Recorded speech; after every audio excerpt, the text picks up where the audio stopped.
अधिकार विधि।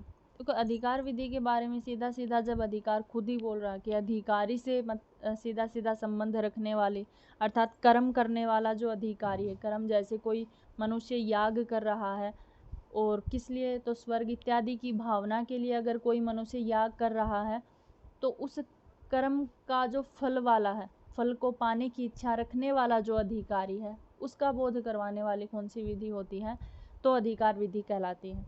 तो लक्षण क्या है, कह रहे कर्मजन्य फल स्वाम्य बोध को, अर्थात कर्मजन्य, कर्म से उत्पन्न होने वाले फल, यानी जो भी फल उसे प्राप्त होगा, अगर उसने स्वर्ग आदि की कामना की है तो स्वर्ग आदि फल प्राप्त होगा, तो उसी फल की प्राप्ति करने वाले स्वामी बोध को, अर्थात स्वामी का, उस फल का स्वामी कौन है, इसका बोध करवाने वाली कौन सी विधि होती है, अधिकार विधि कही जाती है। अर्थात कर्मजन्य फल स्वाम्य बोध को विधि ही अधिकार विधि ही।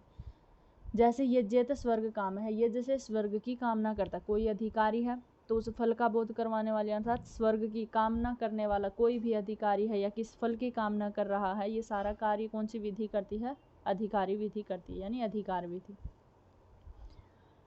तो यही है, याग आदि कर्मजन्य स्वर्ग आदि फल के स्वामित्व अर्थात अधिकारी बोधक विधि को अधिकार विधि कहा जाता है। तो ये क्या था, ये यहाँ तक विधि हो गई थी। सबसे पहले वेद का हमने वेद के भाग पढ़े थे कि अपौरुषेयम वाक्यम वेद है, अपौरुषेय वाक्य को वेद कहा जाता है और इसके 5 भेद हैं, विधि, मंत्र, नामधेय, निषेध और अर्थवाद। हमने 5 भेद पढ़े थे जिनमें से हमने विधि कर ली है। विधि में सबसे पहले हमने 3 विधियां पढ़ी थी। पहली पढ़ी थी विधि, अर्थात जो अज्ञात अर्थ को ज्ञापित करने वाली जो विधि होती है उसको विधि कहते हैं। फिर हमने गुण विधि पढ़ी थी, अर्थात जहाँ पर गुण इत्यादि का बोध किया जाए, जैसे दधना जो होती दही से यज्ञ करता है, दही एकमात्र विशेष गुण था। और फिर हमने तीसरी विधि पढ़ी थी गुण विशिष्ट विधि, अर्थात जहाँ पर गुण और कर्म दोनों को अनुद्देश्य करके किसी विशेष का बोध किया जाए, जैसे सोमेन यज्ञ था, ये हमने विधि पढ़ी थी। फिर पुनः से विशेष रूप से विधि 4 प्रकार की दिखाई थी, उत्पत्ति विधि, विनियोग विधि, अधिकार विधि और प्रयोग विधि, इस प्रकार से दिखाई थी। उत्पत्ति को हमने पढ़ा था कि जहाँ पर केवल मात्र कर्म स्वरूप मात्र बोध को विधि उत्पत्ति विधि, अर्थात जहाँ पर केवल मात्र कर्म का बोध करवाने वाली जो विधि होती है वो उत्पत्ति विधि होती है, जैसे अग्निहोत्रम जो होती। फिर हमने विनियोग विधि पढ़ी थी कि जहाँ पर अंग इत्यादि का बोध करवाने वाली जो विधि होती वो विनियोग विधि होती है और उसके 6 सहकारी भूत होते हैं, श्रुति, लिंग, वाक्य, प्रकरण, स्थान और समाख्या। हमने ये पढ़े थे। श्रुति में भी हमने 3 प्रकार की श्रुति पढ़ी थी, विधात्री, अभिधात्री और विनियोक्त्री श्रुति पढ़ी थी। फिर विनियोक्त्री के भी 3 भेद हमने पढ़े थे, समाजाभिधान रूपा, एक पद रूपा, या एक श्रुति और थी एक पद रूपा, इस प्रकार से ये श्रुति पढ़ी थी हमने। श्रुति के बाद हमने लिंग पढ़ा था, लिंग का कोई भेद नहीं था, सीधा सीधा पढ़ा था। वाक्य पढ़ा था, वाक्य के अंतर्गत हमने 2 प्रकार के याग पढ़े थे, एक प्रकृति याग पढ़ा था और एक विकृति याग। जहाँ पर समग्र अंगों का उपदेश किया जाए, जैसे दर्शपूर्ण, वो प्रकृति याग होता है, और जहाँ पर समग्र अंगों का उपदेश न किया जाए वो विकृति याग होता है, जैसे शौर्य इत्यादि। फिर हमने वाक्य के बाद प्रकरण पढ़ा था, प्रकरण भी 2 प्रकार का पढ़ा था हमने, महाप्रकरण और अवान्तर प्रकरण। महाप्रकरण में हमने देखा था कि जो मुख्य भावना से संबंधित है उसे महाप्रकरण कहते हैं और जो अवान्तर भावना से संबंधित है उन्हें अवान्तर प्रकरण कहते हैं। ये 2 भेद हमने पढ़े थे।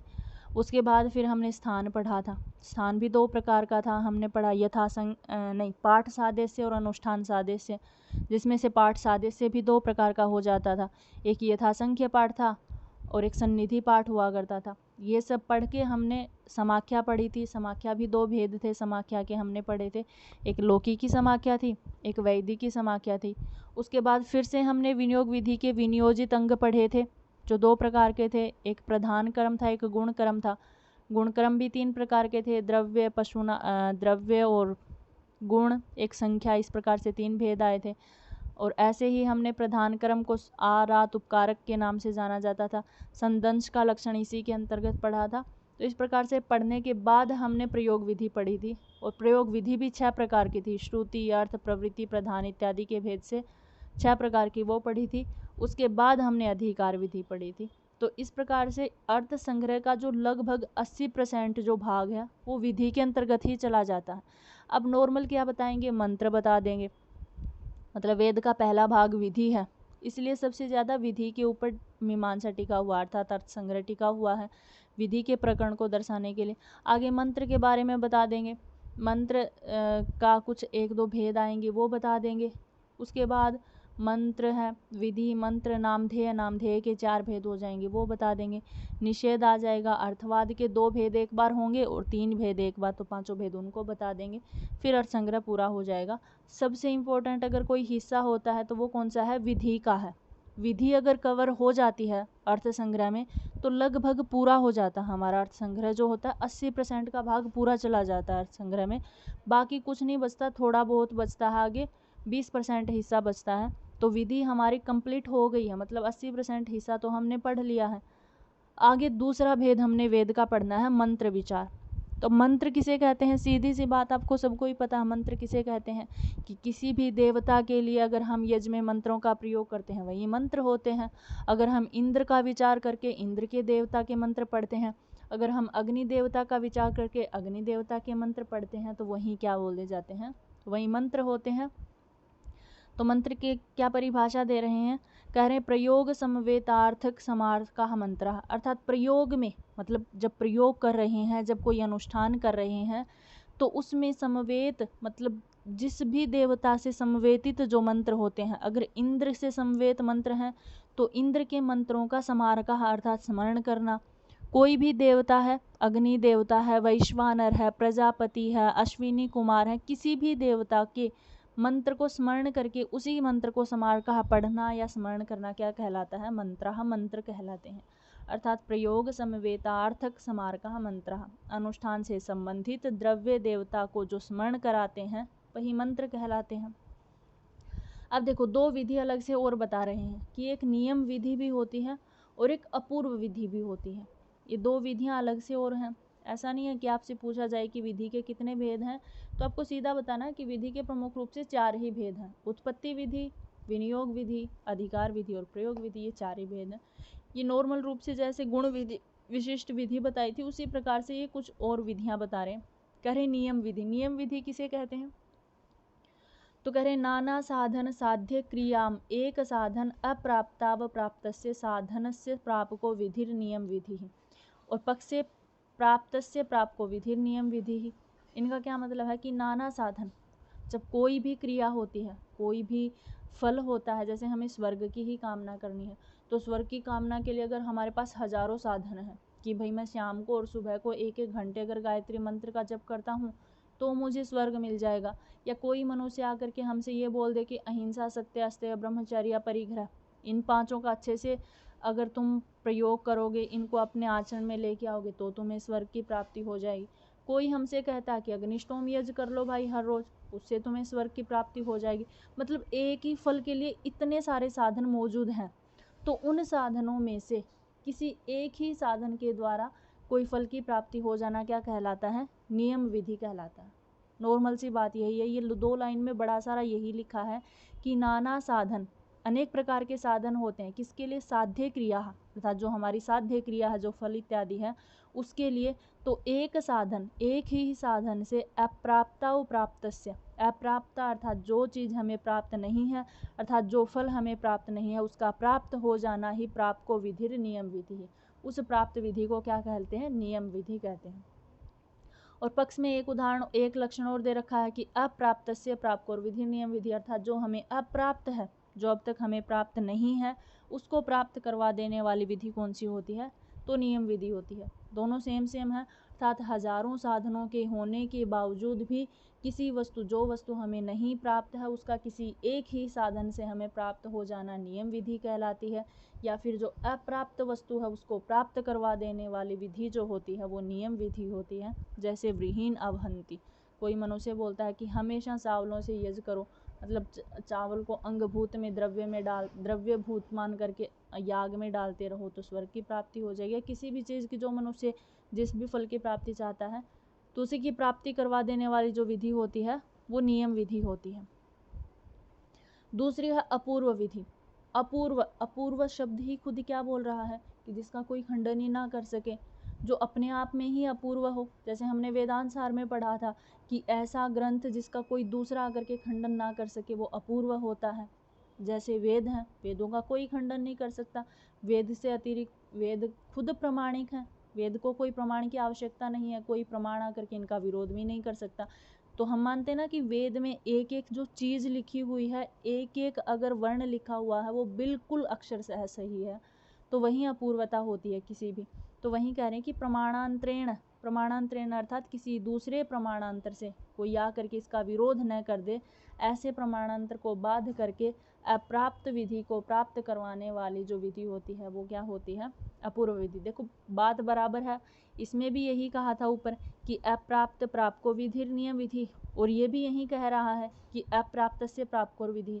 बस इसमें अंतर क्या है, नियम विधि में ऐसा कोई वो नहीं था कि प्रमाणांतर का विरोध हो, इसमें ये बात दी गई है प्रमाणांतरेण, अर्थात किसी दूसरे प्रमाण का कोई विघ्न न होने पर जो वस्तु हमें नहीं प्राप्त है उसको प्राप्त करवा देने वाली विधि कौन सी होती है? अपूर्व विधि कहलाती है। जैसे हम किसी को कहते हैं कि यज्ञेत स्वर्ग काम है, यज्ञ से स्वर्ग की कामना होती है। अब इस बात का कोई मनुष्य खंडन नहीं कर सकता, जो मनुष्य अपने पूरे जीवन में केवल और केवल यज्ञ की कामना के लिए अच्छे कर्म करते हुए यज्ञ को करेगा, उसे कभी मतलब स्वर्ग की प्राप्ति न हो, ऐसा हो ही नहीं सकता। तो इसीलिए कह रहे हैं कि अप्राप्त से प्राप्त और विधि अपूर्व विधि, लेकिन प्रमाणांतरेण। आगे एक विधि होती है परिसंख्या विधि। परिसंख्या विधि क्या होती है? तो कह रहे उभयोश्च युगपत अप्राप्ता इतर व्यावृत्ति परो विधि है परिसंख्या विधि। ये करे उभयोश्च अर्थात जो ऊपर दो बताई हैं, नियम विधि और अपूर्व विधि, इन दोनों विधियों की समानता से कोई वस्तु अप्राप्त अर्थात प्राप्त नहीं है, उसे इतर की व्यावृत्ति करना, दूसरे की व्यावृत्ति अर्थात इन दोनों की समानता को छोड़ करके इतर की व्यावृत्ति करवाने वाली जो विधि होती है वो होती है परिसंख्या विधि। और इसका उदाहरण है पंचः पंचनखा भक्षः, अर्थात 5 नाखूनों वाले 5 ही प्राणियों का भक्षण करना चाहिए। ऐसा एक प्रकार से अगर देखा जाए तो ये वेद के रूप में हिंसा है कि पक्षियों का भक्षण करना, और ये इसीलिए तो कह रही है कि दोनों विधियों को छोड़ करके इतर की व्यावृत्ति मतलब किसी अन्य ही समाधान की प्राप्ति करवा देने वाली जो विधि होती है वो कौन सी है? परिसंख्या विधि। और इसका उदाहरण क्या है? पंचः पंचनखा भक्षः। अब कह रहे परिसंख्या विधि 2 प्रकार की होती है, एक श्रोति परिसंख्या विधि और एक लाक्षणिकी परिसंख्या विधि। श्रोति परिसंख्या विधि का उदाहरण क्या है? अत्र ही एव आवपंति। और लाक्षणी परिसंख्या विधि का उदाहरण क्या है? पंचः पंचनखा भक्षः। श्रोति अर्थात श्रुति से लेकर के किसी मंत्र का बोध करवाने वाली जो विधि होती है, इसलिए इसका उदाहरण क्या दिया है? श्रुति का एक टुकड़ा दिया है कि अत्र ही वावपंति। और लाक्षणी की अर्थात इन दोनों से ही श्रुति इत्यादि से इतर से संबंधित रखने वाली यानी लौकिक में आकर के इस संबंध को घटाने वाली जो विधि होती है, इसलिए इस लाक्षणिकी का क्या संबंध है? पंचः पंचनखा भक्षः इसका उदाहरण हो जाता है। अब कह रहे हैं कि परिसंख्या विधि में ऐसा बोला जाता है कि 5 पक्षी, और कैसे 5 पक्षी? जो 5 ही नाखूनों वाले हों, उन्हीं पक्षियों का भक्षण करना चाहिए। तो ये बात तो वेद के विरोधी है। वेद में तो ऐसी कोई बात नहीं कही गई है कि पक्षियों का भक्षण करने से हमें अपनी प्राप्ति हो जाती है। तो इसलिए इस परिसंख्या विधि में 3 दोष आते हैं।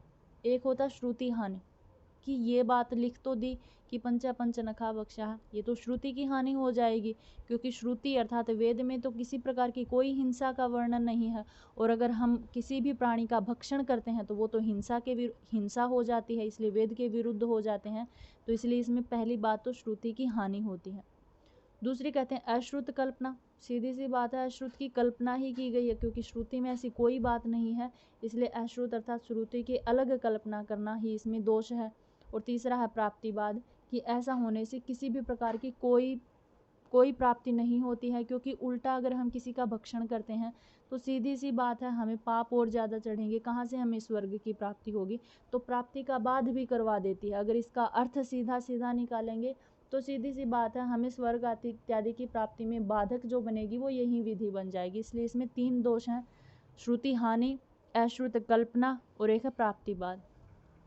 तीनों के उदाहरण दिए गए हैं। श्रुति की हानि जो हमने ऊपर पढ़ी है अभी अभी कि पंचः पंचनखा भक्षण से, कि 5 ही नखों वाले 5 पक्षियों के भक्षण से क्या होता है, मतलब प्राप्त हो जाती है जो भी वस्तु हमें चाहिए। तो ये इस प्रकार का जो वाक्य है ये क्या है? हानात अर्थात श्रुति की हानि के लिए कहा गया है। आगे है अश्रुत कल्पना, तो कह रहे हैं कि ऐसा कर लो तो अपंचः पंचनखा भक्षण निवृत्ति है, कि चलो ठीक है तुम्हें 5 से ही प्रॉब्लम है कि 5 पक्षियों वाले 5 ही से मतलब किसकी उत्पत्ति मतलब किसी भी वस्तु की हमें प्राप्ति हो जाती है, तो ऐसा कर लो, पंच के आगे अपंच लगा दो, अर्थात पंच नहीं कितने भी पक्षियों के भक्षण से ये कल्पना हो जाएगी। और प्राप्ति बाद अर्थात अपंच पंचनखा भक्षण से बाधनाति, कि अपंच अगर हम बोलते हैं तो ये तो जो ऊपर बोला था ये आपका खुद का ही बाध हो जाएगा, क्योंकि आपने स्वयं बोला कि 5 ही प्राणियों से, पांच नखों वाले प्राणियों से मतलब कि हमें किसी प्रकार की प्राप्ति हो जाती है। तो अगर आप 5 को ही अपंच कर देते हैं तो ये तो आपकी खुद की ही प्राप्ति का बाध हो जाएगा। तो ये 3 प्रकार के इसमें दोष दिखाए गए हैं। तो जो श्रुति हानि और अश्रुत कल्पना है ना, ये शब्दार्थ दोष होते हैं, शब्दवाची दोष होते हैं। और ऐसा माना जाता है जो प्राप्ति बाद है वो अर्थगत दोष होता है। ठीक है, तो 2 शब्दगत दोष हैं ऊपर वाले, श्रुति हानि और अश्रुत कल्पना, और तीसरा जो प्राप्ति बाद है वो अर्थगत दोष होता है।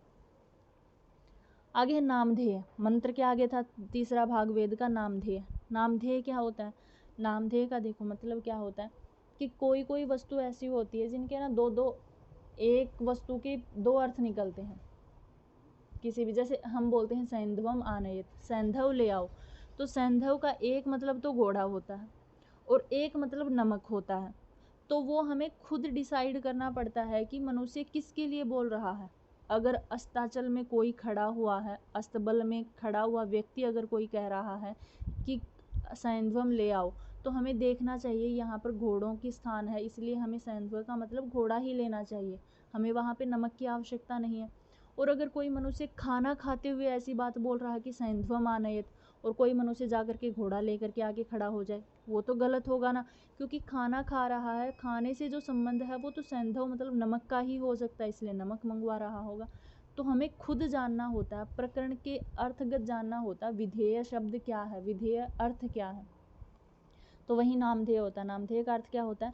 करे विधेय अर्थ परिच्छेदकत्वात् अर्थगत, ये करे विधेय अर्थ की प्राप्ति कर लेना और बाकी दूसरे अर्थ को छोड़ देना, अर्थात जो सही अर्थ है, चाहे भले ही एक वस्तु के 3 अर्थ निकलें, 4 अर्थ निकलें, लेकिन जो विधेय है, जो सही है, उस अर्थ का ग्रहण कर लेना, बाकी छेदकत्वात् अर्थात छोड़ देना ही क्या कहलाता है? नामधेय। जैसे इन्होंने उदाहरण दिया, उद्भिदा यजेत पशु काम है, कि उद्भिदा नामक यज्ञ से पशु की कामना की जाती है। तो यहाँ पर उद्भिद जो शब्द है वो एक तो याग का नाम होता, हम ऐसा बोलते उद्भिदा याग, जैसे अग्निहोत्री याग होता है उसी प्रकार से एक उद्भिदा याग होता है। और एक उद्भिद शब्द हम कुदाली को बोलते हैं, जिससे हम खोदी करते हैं किसी भी वस्तु की, मिट्टी खोदते हैं, जिससे जो खुदाली होती है ना उसको भी बोलते हैं।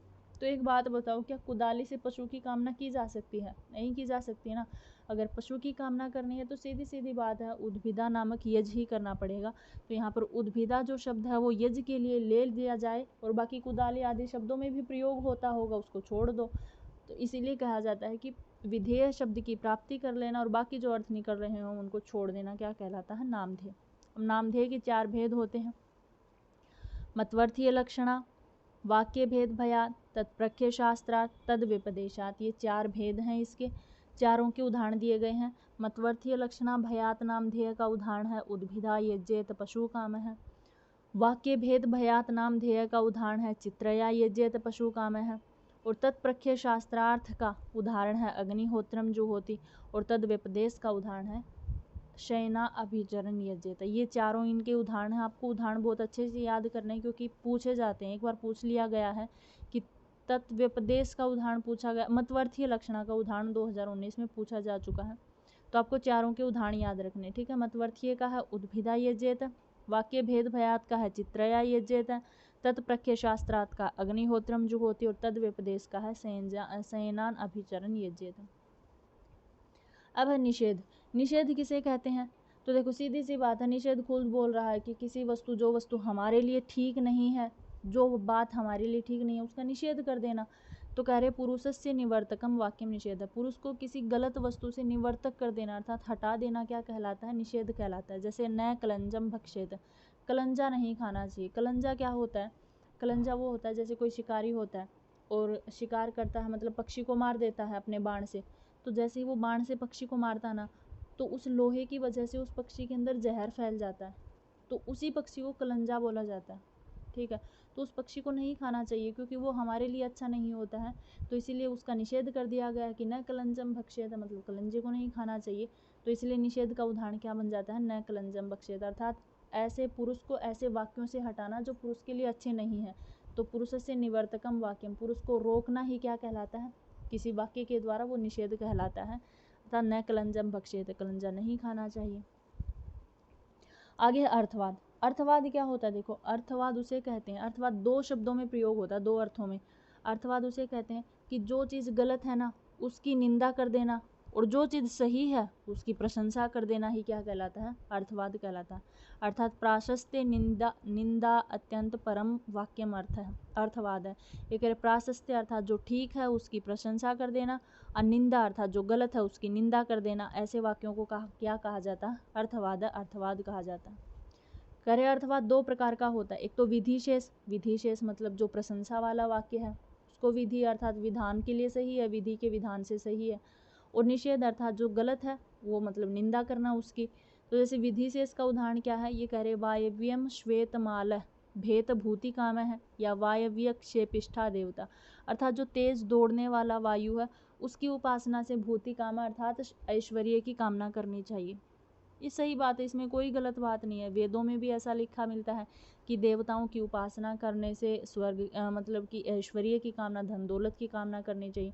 वहाँ अगर श्वेतमाल अर्थात श्वेत रूपी यानी ऐश्वर्य से परिपूर्ण वायु देवता की उपासना करने से ऐश्वर्य के स्वामी होवें, तो इस बात में तो कोई गलत बात नहीं है, प्रशंसा की बात है, यानी ये विधि वाक्य है। और निषेध वाक्य क्या है, मतलब निंदा करना, किसी चीज़ की निषेध करना। जैसे बरहिषि रजतम न देयम, बरहिषि अर्थात यज्ञ में कभी भी रजतम अर्थात चांदी को नहीं देना चाहिए, इस बात का निषेध यानी निंदा की गई है। कोई मनुष्य अगर इस बात को पढ़ करके भी इसको नज़रअंदाज करके अगर यज्ञों में चांदी का दान देता है तो वो क्या होगा, निंदा परक ही तो होगा।